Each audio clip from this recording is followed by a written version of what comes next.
The day is September 15th, 2023. It's a normal, sunny morning out in China. The local authorities are on a normal schedule. What everyone doesn't know is that in just a few hours, this normal Friday would soon become the day of the nation's first crackdown on AI cheating, one that would be worth $4.1 million.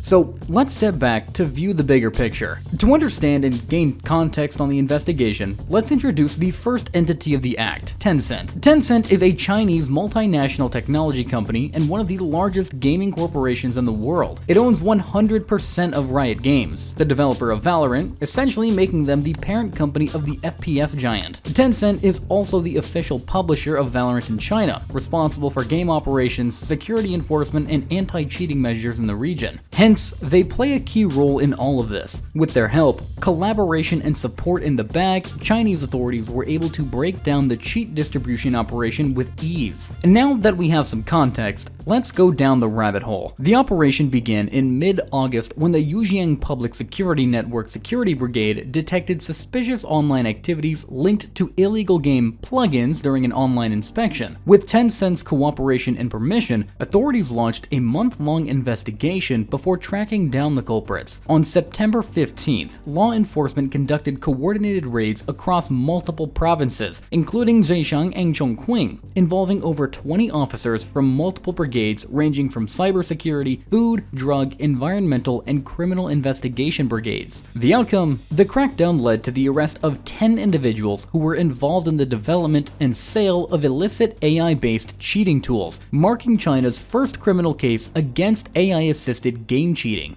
During the raids, police arrested 2 primary developers who had the main hand in creating the cheats and 8 agents who were involved in the distribution of those cheats. Authorities also seized significant evidence, including 17 computers, 11 mobile phones, source codes, card secret generation programs, and various hardware components used in the production and distribution of the cheats. Yeah, that's a pretty hefty amount of illegal evidence collection in my opinion. As to the scale of how big the heist was / could have been further, the illicit operation generated over 30 million yen, or approximately $4.1 million in pure profits, according to reports from Valorant coverage outlet Valo2 Asia. The cheating tools were designed to bypass Riot Games' Vanguard anti-cheat system by running externally to avoid detection. The software simulated real player gameplay, but without accessing internal game data, hence making a loophole and making it harder to detect using traditional methods such as Riot's anti-cheat software, Vanguard. Between August 25th and September 20th, nearly an astounding 800 cheat tools were detected, resulting in the banning of approximately 40,000 Valorant accounts and over 10,000 machines. Riot Games themselves confirmed these numbers in an official Weebio statement. What's Weebio, you ask? That is a great question, my fellow gamer. Weebio is a Chinese microblogging platform similar to Twitter, where individuals, companies, and government agencies share news and updates. It is widely used as the platform to make official announcements from in China. In context to our story at hand here, it was also the platform where Yujiang Public Security announced the arrests in the AI cheat crackdown, and where Valorant's official account acknowledged the operation's success. They expressed gratitude to Yujiang Public Security for their efforts. A rough translation of their statement is as follows: fairness is the bottom line of competitive games. Valorant will continue to uphold the concept of pursuing fairness to the end, and will maintain a zero-tolerance stance towards any cheating behaviors involving plugins. We are willing to maintain closer communication with players and work together to maintain a positive gaming environment in China. You would say the Chinese authorities take their games very seriously, and that is very true. Cheating in online games is considered a serious criminal offense in China and other parts of Asia, and follows with heavy consequences and penalties. So if you live in China, maybe think twice if you're developing cheats for games. This case follows some similar crackdowns, such as the 2018 arrests of dozens of Chinese cheat developers for PlayerUnknown's Battlegrounds and the sentencing of South Korean Overwatch hackers to jail time in the same year. While the exact sentences for the arrested cheat developers remains unclear, the case sends a strong warning to potential cheat developers and distributors everywhere. It brings in the idea of game developers and local authorities collaborating together to solve crimes and similar acts of cheating that may arise in the esports industry in the future. League of Legends 2012 European data breach. While the previous incident was recent, Riot Games has seen their fair share of hacks and data breaches. Let's go all the way back to 2012, when League of Legends became the target of such an attack. In June of the following year, Riot Games confirmed that unauthorized access to their European servers resulted in a major data breach, affecting players on the EU West and EU Nordic and East servers. Hackers managed to compromise personal player data such as email addresses, encrypted passwords, player names, and dates of birth. While payment or billing information was left untouched, a small number of players also had their first and last names as well as their encrypted security questions and answers exposed. Riot later clarified that security questions were no longer used in League of Legends account recovery process. GG's to you if you've saved your first crush's name in there. Following the breach, Riot Games immediately notified affected users via email and instructed them to change their passwords ASAP. Further investigation into the matter revealed that over 10,000 players had used one of just 11 shared passwords, and a double-digit percentage of users had the same password as someone else. That's just crazy to me. This meant that even though passwords were encrypted, they were still weak and easy to crack if you stumbled upon the right one, ultimately creating a domino effect, just not the one we want.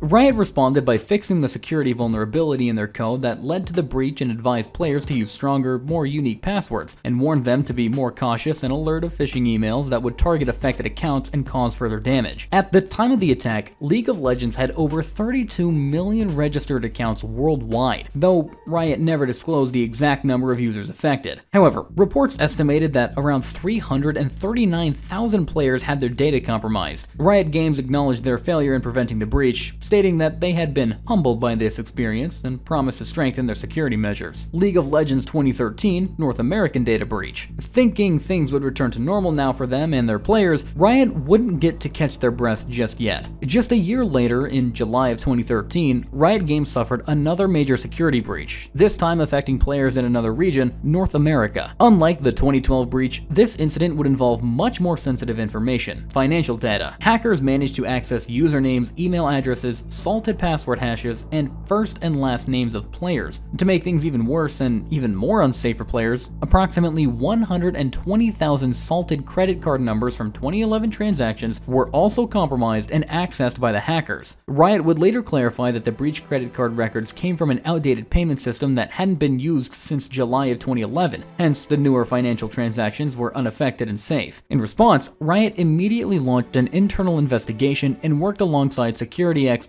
and contacted affected players via email. They confirmed that while the stolen payment data was encrypted, the users that had weaker passwords were still at risk since their passwords were essentially easy to guess or gain access to. To prevent further security issues, Riot introduced new security features, such as email verification and two-factor authentication, 2FA, and forced all users to reset their passwords to stronger and more secure ones. This breach was part of a wave of cyber attacks that targeted major gaming companies. Around the same time, companies such as Ubisoft, ZeniMax, the makers of Fallout and Doom, and Blizzard's World of Warcraft also suffered similar security breaches. For Riot Games though, two back-to-back attacks within a year really meant they needed better security methods, stronger encryption, better security infrastructure, and more modern and hard-to-reach defenses against hacking attempts. While Riot would continue to grow and improve their systems by a fair margin, it seems that rest never truly comes, now does it? Riot Games 2023 ransomware attack and source code theft. Fast forward to 2023, and Riot would again fall victim to a major ransomware attack. The attack occurred in January of 2023 and was executed through a social engineering breach. Hackers successfully gained unauthorized access to Riot's development environment, ultimately getting their hands on sensitive source code for League of Legends, Teamfight Tactics, and a legacy anti-cheat platform called Pac-Man. Additionally, the attackers stole info over unreleased game features and experimental content that had not yet been brought into the official releases of games. To make matters worse and more sensitive, the hackers demanded a $10 million ransom in exchange for deleting the stolen source code and providing insight into how the breach occurred. In the same ransom note, the attackers claimed they did not intend to harm Riot's reputation and only wanted financial compensation for their efforts. Aw, sounds sweet, no? Hell no. They threatened to leak the stolen data publicly if Riot didn't respond to them within 12 hours. Riot Games would soon respond and announced via Twitter that they would not pay the ransom under any condition. The aftermath? The breach obviously disrupted Riot's build environment and progress significantly and caused delays in game patches for both their leading games, League of Legends and Valorant. Riot confirmed that while the stolen source code contained unreleased features, many of these were in prototype stages and hence had no guarantee of ever being released to the public in general. However, coming Going to the anti-cheat side, they did acknowledge that the exposure of that could lead to the development of new cheats, creating potential security risks for its games. In response, Riot assembled internal security teams and partnered with globally recognized cybersecurity consultants to analyze the breach and assess vulnerabilities in their anti-cheat systems. The company also assured their players that no personal data or player information was compromised, but did warn that the breach could result in future cheating exploits. To fix the matters and ensure things turn to normal as soon as possible, Riot is actively cooperating with law enforcement to investigate the attack and track down those responsible for it. The company has also promised to release a full report that would contain the attacker's techniques of getting in, the security failures that allowed the breach in the first place, and the steps actively being taken to make Riot's cybersecurity systems stronger and more robust. Like we discussed earlier, this attack also was a part of a larger chain of cyber attacks targeting gaming companies. In the months leading up to this breach, other major game developers such as Rockstar Games, who had Grand Theft Auto 6 leak, Ubisoft, 2K Games, and CD Projekt Red suffered similar security incidents. Many of these attacks followed the same pattern: ransomware groups stealing source code and demanding payment in exchange for keeping the stolen data private. Cyber attacks against video game companies are becoming increasingly common, since once the hackers are in access of the source code, they can exploit the code as they wish and can hence develop cheating software and security bypasses accordingly. These can then either be sold to other relevant orgs for more harm, or puts the players at risk anyways, even if they aren't sold. While Riot's refusal to accept the attack's ransom demands can be considered a very bold move, it technically is the right one, since paying ransom often encourages the hackers more, and can lead to the potential for more attacks in the future, and there's never a guarantee as to whether the stolen data will surely be deleted or not. While Riot Games has contained the immediate damage for now, the long-term impact of this attack is still unknown. The company's upcoming report will most likely provide important information as to how such breaches occur in the first place, and how developers and players can better protect themselves in the future. But for now, all we can do is wait and let the story unfold itself.